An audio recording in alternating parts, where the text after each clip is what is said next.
YouTube.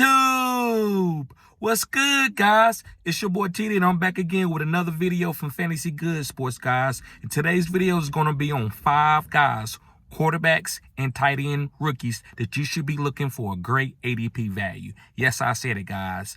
Quarterbacks and tight ends that you should be looking for as a rookie to draft in your fantasy drafts this year, guys. So, guys, I have 1, 2, 3 quarterbacks and 2 tight ends. So listen, I didn't do a video for each one of these guys because it's not a lot of quarterbacks that really is going to get to play this year, right? And it's not a lot of tight ends that's going to really get to play this year. So I just did five guys all together for both of those positions, guys. So guys, remember to hit the like button and subscribe to this channel. This is cutting edge content. And with no further ado, guys, let's begin.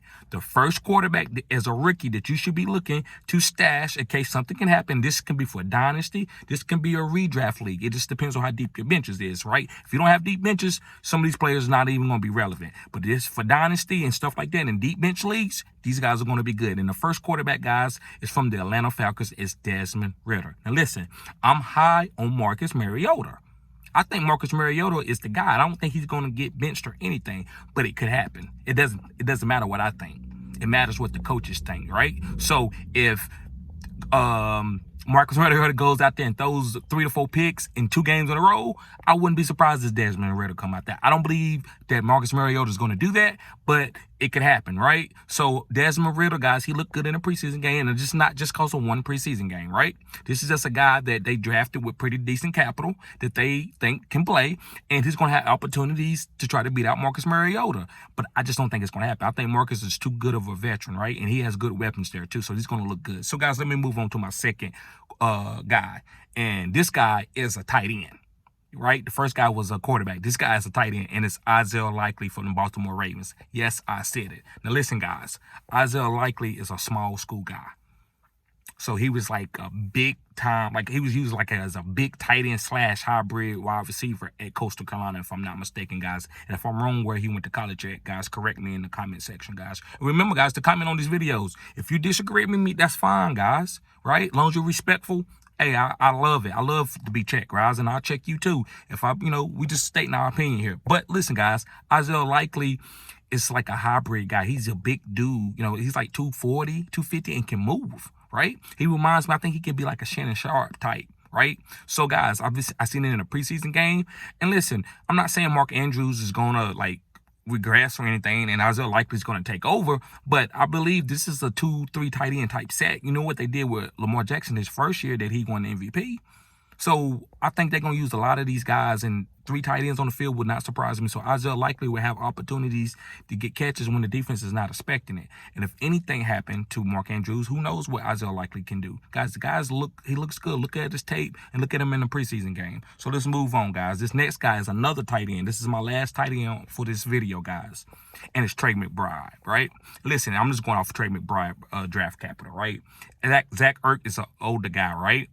And he's a little nicked up. So is Trey, but I think Trey's getting ready to come back, right? Trey's coming back off that injury. So Trey guys gonna have opportunity, right? So if Zach Ertz start looking old later in the season, maybe Trey Mcbride gets some opportunities for red zone opportunities, right? Like maybe they were like, well, look, let's just keep Zach Ertz on the bench some and let Trey Mcbride go out there. So this is a guy that can have, has draft capital that they want to move. Now, you usually take tight ends a little bit longer, so you look for them to have like a special place in our offense where they can get target for touchdowns and stuff. They're not going to be starting the whole year. It's hard for the rookie tight end to do that. It's just, even Kyle Pitts had to be moved around because, it's so many, you have to know the offensive line duties and you have to know the wide receiver duties and you have to know independent tight end stuff. So it's very hard. It usually take tight ends 3 years. So yes, guys, Trey Mcbride from the Arizona Cardinals, he might have an opportunity to start late in the year with Zach Ertz being an older vet. So let's move on, guys. And I got 2 more quarterbacks. The first, and then it's not the first, but this is the next 2. Sam Howell, guys, from the Washington Commanders. Now listen, Sam Howell, guys, is a great athlete. He's just not like a prototypical pocket quarterback. If you go back in Carolina when he had like a great year, when he was going to be like a projected as a top 10 pick, guys, he was running around, making plays, throwing it to Daz Newsome. He had a lot of good weapons that went to the NFL. So after that, the next year, guys, he didn't have a lot of weapons in the team. They put it on his back, and he responded well, if you ask me. He didn't take him to no national championship, no, because he didn't have the weapons like that. But can you win games? And he won games, and it was all him. I mean, he had games where he was rushing the ball 18 times a game. So Sam Howell is a pretty good athlete, and you've seen that in the preseason game. So Carson Wentz, we know about Carson Wentz. He might not be able to be out there and hold his position down. If he go out there and just start throwing picks and they get down and they 2-8 or 2-6, they could put Sam Howell out there. The owners would put Sam Howell out there. Fire Ron Rivera. So that's what Sam Howell can do, guys. So let's move on, guys. Last guy. This guy, guys, listen, I watch a lot of football.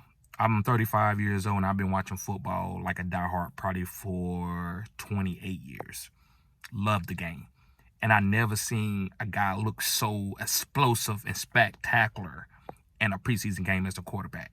And this guy is Malik Willis. You can call me, I'm exuberant. I'm just fantasizing over him. Guys, oh my God. I watched him in the pocket because I'm not watching just for easy completions. Like, these guys can play. But I seen where he got some pressure up front. Not a lot, but it was a little bit to make a rookie quarterback get off. He stood there. He didn't wither or nothing and threw a crosser. And he threw the crosser late because it developed late. He was trying to read, and he read the whole field and threw it to the crosser late and completed the pass for about 8-9 yards. That's a big-time veteran throw. Most guys that are athletic or move out the pocket. Guys, all of a sudden, I'm in a dynasty league, and I'm in round 9 or 8 in the super flex. I had to go get Malik Willis after 3 picks because I seen it, and then 3 picks went by, and then I got him.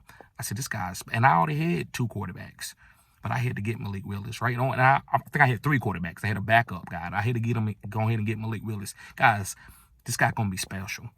I don't like the head coach in there in Tennessee. I don't know if he wants to evolve Malik Willis, but this guy's a really good coach, right? And I can't think of his name right now. Let me know in the comment section, but I can't think of his name. But this guy's a good coach, right? I trust him. He's from New England. He's done the best from New England. But are you ready to take that next step with a dual threat quarterback like Malik Willis? He's not Ryan Tannehill, bro. And don't come out talking junk about him, talking about that you took him out because he wasn't reading the reads. Bro, he gonna play.